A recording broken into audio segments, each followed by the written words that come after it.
Place of worship act के ऊपर supreme court में सुनवाई हो रही है। 2020 से पीआईएल पेंडिंग है सुप्रीम कोर्ट में। केंद्र सरकार को नोटिस हुआ है लेकिन अभी तक जवाब नहीं आया है। हमारा यह कहना है कि जो भी कानून बनता है ना, वो उसके भले के लिए बनता है। यानी अगर किसी कानून में महिला लिखा है तो ये महिलाओं के भले के लिए है। अगर किसी कानून में चिल्ड्रन लिखा हुआ है तो वो बच्चों के भले के लिए है। अगर किसी कानून में SC ST लिखा हुआ है तो यानी SC ST की भलाई के लिए बना है। किसी कानून में अगर OBC लिखा है तो वो पिछड़ों की भलाई के लिए बना है। इस कानून का नाम है पूजा स्थल कानून। इसका मतलब ये हुआ, ये कानून पूजा स्थलों की भलाई के लिए बना हुआ है। पूजा स्थल और प्रार्थना स्थल में बिल्कुल अंतर होता है। प्लेस ऑफ वर्शिप और प्लेस ऑफ प्रेयर में बहुत अंतर होता है। प्लेस ऑफ वर्शिप उसको कहते हैं जहां व्यक्ति बैठता है, वहीं ध्यान करता है, वहीं भोग लगाता है, वहीं पूजा करता है, वहीं अपनी मन्नत मांगता है, वहीं फूल माला चढ़ाता है, सब कुछ वहीं करता है, ध्यान वहीं होता है।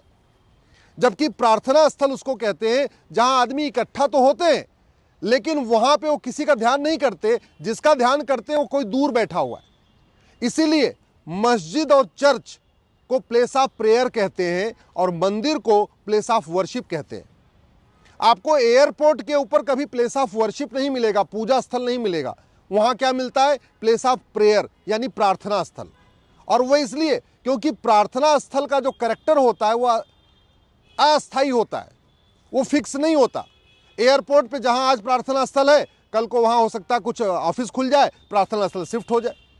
इसीलिए दुबई में, कुवैत में, बहरीन में जो मस्जिदें होती हैं, जब भी कोई आवश्यकता होती है, सड़क को चौड़ा करना है, एयरपोर्ट को चौड़ा करना है, या कोई और हॉस्पिटल खोलना है या यूनिवर्सिटी खोलना है, तो वो जो मस्जिद होती है उसको शिफ्ट कर देते हैं, क्योंकि वो प्लेस ऑफ प्रेयर है, एक इकट्ठा होने का स्थान है जहां सब लोग इकट्ठे होकर इबादत करते हैं।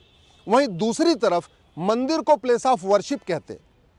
मंदिर में एक बार अगर प्राण प्रतिष्ठा हो गई तो जब तक वहां विसर्जन नहीं होगा उसका कैरेक्टर मंदिर ही रहेगा, उसका कैरेक्टर कभी बदलता नहीं। यह कानून यह कहता है कि जो 1947 में कैरेक्टर था वो बदला नहीं जाएगा। लेकिन सवाल यह है वो कैरेक्टर की जांच कैसे होगी? जैसे मेरे पीछे सुप्रीम कोर्ट का गुंबद आपको दिख रहा होगा, चीफ जस्टिस की कोर्ट है। अब ये गुंबद से तो लग रहा है ये सुप्रीम कोर्ट के चीफ जस्टिस ऑफ इंडिया की कोर्ट है, लेकिन सवाल यह है क्या आज भी ये कोर्ट है? यहां कोर्ट फंक्शन कर रही है कि नहीं कर रही है? इसके लिए तो जांच करना पड़ेगा, कोर्ट के अंदर जाना पड़ेगा, देखना पड़ेगा कि हाँ भाई यहां कोर्ट चलती भी कि नहीं चलती। जैसे संसद की बिल्डिंग पुरानी वाली है, उसका नाम संसद भवन है, आज भी उसका नाम संसद भवन है, लेकिन संसद वहां चल रही है कि नहीं चल रही है ये तो जाके देखना पड़ेगा। अब नई संसद भवन बनी तो संसद आपकी शिफ्ट हो गई। आज की डेट में वो नाम का संसद है लेकिन एक्चुअल में संसद वहां चलती नहीं है, संसद तो नई बिल्डिंग में बन गई। तो ऐसे ही एक होता आइडेंटिटी, एक होता कैरेक्टर। आइडेंटिटी आंखों से देख के पता चल जाती है, लेकिन कैरेक्टर के लिए जांच करना पड़ता है। जैसे मेरी आइडेंटिटी आपको दिख रही है कि मैं एडवोकेट हूं, लेकिन मेरा कैरेक्टर क्या है इसके लिए तो बाकायदा जांच करनी पड़ेगी। पीछे जो सुप्रीम कोर्ट की बिल्डिंग दिख रही है, चीफ जस्टिस ऑफ इंडिया साहब की जो कोर्ट दिख रही है, ये आइडेंटिटी है कि ये चीफ जस्टिस ऑफ इंडिया की साहब की ये कोर्ट है। लेकिन चीफ जस्टिस ऑफ इंडिया साहब वहां बैठते हैं कि नहीं बैठते हैं, इसके लिए बाकायदा वहां जाना पड़ेगा, जांच करना पड़ेगा, देखना पड़ेगा। हो सकता है CJI साहब अपनी कोर्ट बदल के कहीं और शिफ्ट कर दें। तो आइडेंटिटी तो ये सुप्रीम कोर्ट की है, लेकिन कैरेक्टर वहां जाके ही देखना पड़ेगा। ऐसे मंदिर या मस्जिद या चर्च, उसकी आइडेंटिटी जो दिखती है जरूरी नहीं वही उसका कैरेक्टर भी हो। उदाहरण के लिए मैं वकील तो हूं, लेकिन मैं हिंदू हूं या मुस्लिम ये तो जांच से ही पता चलेगा। मैं पारसी हूं या ईसाई ये तो हमारा कैरेक्टर क्या है ये जांच करने से ही पता चलेगा। तो पहली बात तो ये जो प्लेस ऑफ वर्शिप एक्ट है ये प्लेस ऑफ प्रेयर एक्ट नहीं है। दूसरा, ये place of worship act identity नहीं बल्कि कैरेक्टर की बात करता है, यानी कहता है कि जो कैरेक्टर देखा जाएगा, कैरेक्टर बदलना नहीं चाहिए। और मैंने पहले कहा एक बार अगर पूजा शुरू हो गई, वो मंदिर बन गया, तो फिर उसका कैरेक्टर तब तक नहीं बदलेगा जब तक वहां विसर्जन न हो जाए। मैं इसका दूसरा उदाहरण देता हूं। गांव में पीपल के पेड़ के नीचे शंकर शिवलिंग स्थापित कर दिया जाता है, वहां पूजा करना शुरू करते हैं। कई बार आंधी आती है, पेड़ उखड़ जाता है, कई बार आंधी आती है, पेड़ की टहनियां टूट जाती हैं। लेकिन उस जो शंकर जी का मंदिर वहां पे शिवलिंग स्थापित हो गया, उसका धार्मिक चरित्र बदलता नहीं, उसका कैरेक्टर नहीं बदलता। कई बार नीम के पेड़ के नीचे लोग शिवलिंग स्थापित कर देते हैं, कई बार जो है वटवृक्ष के नीचे लोग पूजा प्रार्थना शुरू कर देते हैं। आंधी आती है, तूफान आता है, टहनियां टूट जाती हैं, पेड़ उखड़ जाता है, लेकिन उसका धार्मिक कैरेक्टर नहीं बदलता। क्यों? क्योंकि एक बार प्राण प्रतिष्ठा हो गई तो जब तक वहां विसर्जन नहीं होगा वो उसका कैरेक्टर मंदिर का ही रहेगा। ऐसे ही चाहे वो अयोध्या हो, चाहे वो काशी हो, चाहे भद्रकाली हो, चाहे भोजशाला हो, चाहे अटाला हो, चाहे वो संभल हो, हरिहर मंदिर हो, जो भी मठ मंदिर, जो भी मंदिर थे वहां प्राण प्रतिष्ठा हुई थी, मुगलों ने आके उसका गुंबद बदला लेकिन वहां विसर्जन नहीं हुआ, इसलिए उसका कैरेक्टर नहीं बदला। जैसे किसी मंदिर में नमाज पढ़ने से वो मस्जिद नहीं हो जाती, किसी मंदिर में प्रेयर करने से वो चर्च नहीं हो जाता, ऐसे किसी मंदिर में नमाज पढ़ने से वो कभी मस्जिद नहीं होती। और जैसे मैंने कहा, पेड़ की टहनियां टूट जाने के बाद मंदिर का कैरेक्टर नहीं बदलता, वैसे ही मंदिर का गुंबद बदलने के बाद भी मंदिर का कैरेक्टर नहीं बदलता। तो पहली बात तो ये, इस कानून का नाम प्लेस ऑफ वर्शिप एक्ट है, प्लेस ऑफ प्रेयर नहीं, यानी मंदिर के पक्ष में है। दूसरी बात, वर्शिप और प्रेयर में अंतर होता है, मैंने आपको बता दिया, पूजा और प्रार्थना में अंतर होता है। मस्जिद और चर्च प्रार्थना स्थल है, प्लेस ऑफ प्रेयर है, जबकि मंदिर पूजा स्थल होता है, प्लेस ऑफ वर्शिप होता है।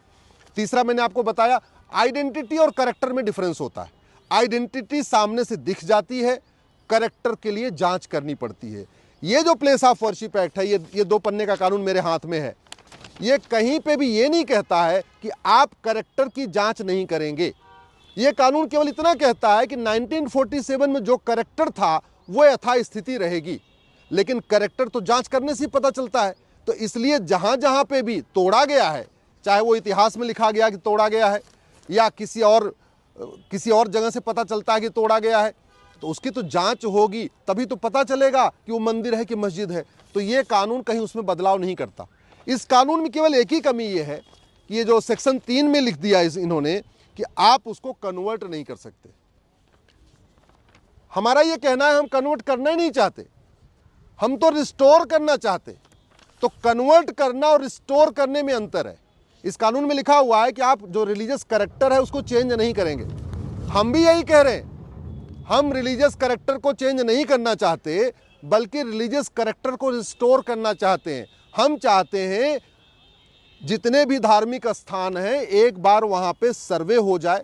आजकल बड़ी लेटेस्ट टेक्नोलॉजी आ चुकी है, राडार टेक्नोलॉजी है, जीपीएस टेक्नोलॉजी है, कार्बन डेटिंग हो जाती है, सबसे पता चल जाता है कि इसकी नींव कितनी पुरानी है, इसकी दीवार कितनी पुरानी है और इसका गुंबद कितना पुराना है। अगर ये पता चल जाए कि किसी मंदिर की नींव तो 500 साल पुरानी है और गुंबद उसका 300 साल पुराना है, तो स्पष्ट हो गया, इसका मतलब गुंबद तो बाद में बदला गया है, नींव और दीवारें वही हैं। तो ये आराम से कैरेक्टर पता चल सकता है। केवल वहाँ पे नमाज हो रही है इसलिए वो मस्जिद है, ये सिद्ध नहीं करता है।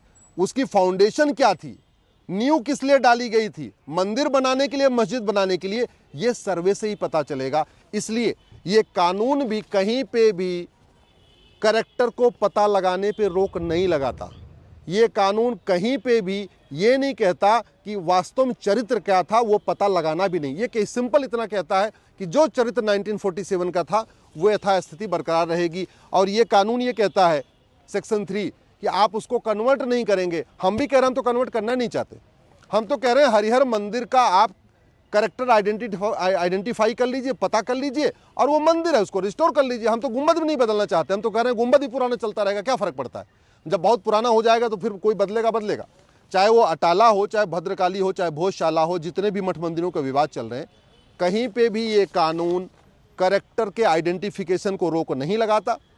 कहीं पर भी ये कानून ये नहीं कहता कि आप आइडेंटिफाई नहीं करा पाएंगे, कहीं ये नहीं कहता आप सर्वे नहीं करा पाएंगे, कहीं ये कानून ये नहीं कहता कि नहीं आप टेक्नोलॉजी का उपयोग करके उसका ओरिजिनल कैरेक्टर नहीं पता कर सकते। ये कानून सिंपल ये कह सकता है जो कैरेक्टर नहीं बदलेगा। हम भी कह रहे हैं कैरेक्टर नहीं बदलेगा, लेकिन कैरेक्टर क्या है इसके लिए तो बाकायदा जांच करानी पड़ेगी। सामने से देख के, जैसे मुझे देख के ये नहीं पता चल सकता मेरा कैरेक्टर क्या है, पीछे बिल्डिंग को देख के नहीं पता चल सकता कि इसका कैरेक्टर क्या है, किसी भी गाड़ी को देख के नहीं पता चल सकता उसका कैरेक्टर क्या है, किसी जानवर को देख के नहीं पता चल सकता उसका कैरेक्टर क्या है।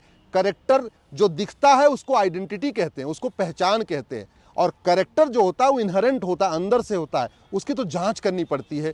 ये कानून कहीं पे भी ये नहीं कहता कि जो आप उसका कैरेक्टर है आप उसको नहीं बदल सकते। हम तो ये कह रहे हैं हम कैरेक्टर बदलना भी नहीं चाहते। हम तो कैरेक्टर की जांच हो जाए, नींव की जांच हो जाए, दीवालों की जांच हो जाए, फाउंडेशन की जांच हो जाए और जिसका जो कैरेक्टर है वो बदल दिया जाए। अगर कहीं पे भी मस्जिद के ऊपर मंदिर बना है ऐसा जांच में पाया जाता है तो ठीक है भैया, वो आप दे दिए, वो मस्जिद को मुस्लिम भाइयों को मिलनी चाहिए। अगर कहीं लगता है कि चर्च के ऊपर मंदिर बना है तो हमारे क्रिश्चियन भाइयों को मिलना चाहिए।